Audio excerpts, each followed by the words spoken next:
ನಮ್ಮ ಕೊಪ್ಪಳ ಜಿಲ್ಲೆಗೆ ಒಂದು ವಿಶೇಷವಾಗಿ 2 ಸಚಿವ ಸ್ಥಾನ ಸಿಕ್ಕಿರೋದು ನನಗೂ ತುಂಬಾ ಖುಷಿಯಾಗಿರುವಂತಹ ವಿಚಾರ.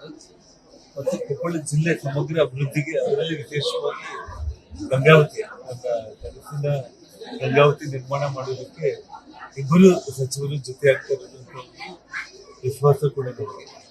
ನಮ್ಮ ಬಸವರಾಜ ರೆಡ್ಡಿ ಅವರ ಬಹುದಿನಗಳ ಕನಸು ಸಚಿವರಾಗಬೇಕು ಅಂತ ಹೇಳಿ ಕೊನೆಗೂ ಅವ್ರ ಆಸೆ ಈಡೇರುತ್ತೆ. ಹಾಗಾಗಿ ಇಬ್ಬರು ಸಚಿವರಿಗೆ ಒಳ್ಳೇದಾಗಿದೆ.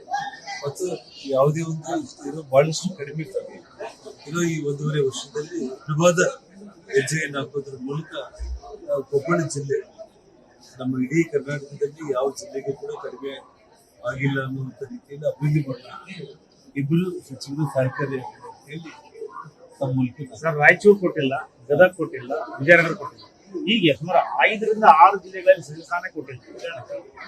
ಇದರಿಂದ ಅಭಿವೃದ್ಧಿಯ ಬ್ಯಾಲೆನ್ಸಿಂಗ್ ಹೇಗೆ ಮಾಡಕ್ ಸಾಧ್ಯ? ಇದರಲ್ಲಿ ನಮ್ಮ ಜಿಲ್ಲೆಯಲ್ಲಿರುವಂತ ಇಬ್ಬರು ಸಚಿವರಿಗೆ ಬೇರೆ ಬೇರೆ ಜಿಲ್ಲೆಗಳಿಗೆ ಉಸ್ತುವಾರಿಗಳನ್ನ ಹಾಕಿ ಅದ್ರ ಮೂಲಕ ಅವರು ಅಭಿವೃದ್ಧಿ ಕೆಲಸಗಳನ್ನ ಕೈಗೆತ್ತಿಕೊಳ್ಳುವುದೇನೋ ಗೊತ್ತಿಲ್ಲ. ಲೋಕಲೈಟ್ಸ್ ಸ್ಥಳೀಯವಾಗಿರೋರಿಗೆ ಕೊಟ್ಟಿದ್ರೆ ತುಂಬಾ ಚೆನ್ನಾಗಿರುತ್ತೆ. ಸೀನಿಯರ್ಸ್ ಇಲ್ಲ, ಸೀನಿಯರ್ಸ್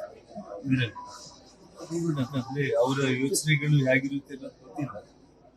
ಮುಂದೆ ಎಲ್ಲವೂ ಕೂಡ ಬಿಜೆಪಿಗೆ ಅಧಿಕಾರಕ್ಕೆ ಬರೋದಕ್ಕೆ ಏನಾದ್ರು ಬುನಾದಿ ಅಂತ.